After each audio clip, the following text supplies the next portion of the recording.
Alright, welcome everyone. For today's video, I have a ranked gameplay to show you, and this is basically showing you how to win gunfights more often in ranked. Yes, this is a gold lobby, but believe me, when you see how we take on these teams, it will work out even in the higher lobbies. First and most basic tips is you really need a pre-made team that you have good chemistry with. Simple reason is these are people that you have good connections with, you know what they are capable of and know their playstyles. You can even communicate with them to use their abilities to your advantage.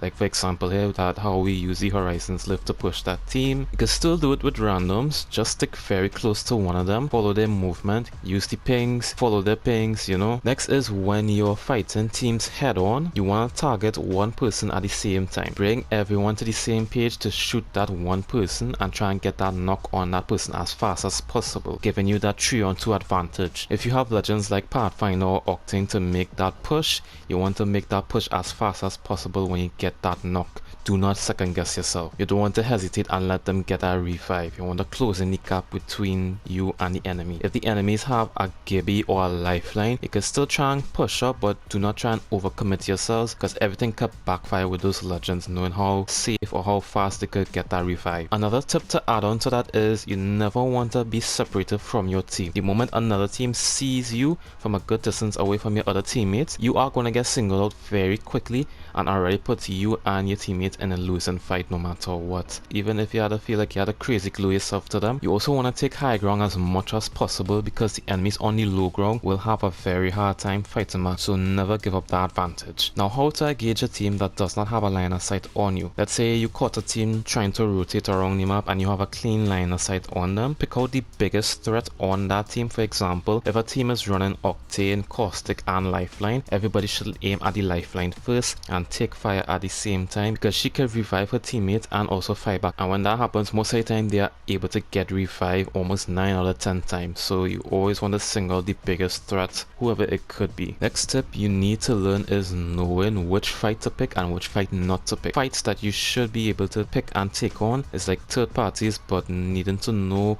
when is the right time to third party. I would say, like if it's a two teams fighting and it gone down to a 3v1 scenario, you want a third party team that has the good 3-man squad. Try and find the weakest one, single him out. You also try and kill the rat before you end up going and hide away. If you're exchanging shots on a team and you realize they have weaker gear, grey armor, they don't have much armor to fight back, you can be able to push that team and manage to get the whole knock on all of them. Or if they're not playing any defensive or campy legends, you'll be able to push them very easily. Fights that you want to be careful about taking is fights that you don't have very good position or cover. Fighting when you're out of the circle and the storm is gonna come in very soon. You're low on armor, you're low on heals. Fighting over long range and taking very long to get a knock. If you're exchanging shots and taking a whole minute or longer and there's no end result, you didn't get to knock anybody, you're better off leaving that fight alone before a third party sneaks up from behind you and end up wiping out your whole squad. Minimize all the unnecessary shooting if you can't get a good knock out of it. You don't want to cause too much noise to attract more people into a third party. Lastly is running a good team loadout. For example, everybody could run long range rifles and SMGs. 2 people could run medium to long range. 1 person could run all close range weapons to be the aggressive type. Use what's comfortable for you. If you want to be the sniper, you could be the sniper. If you want to be up close and personal, masters on 99.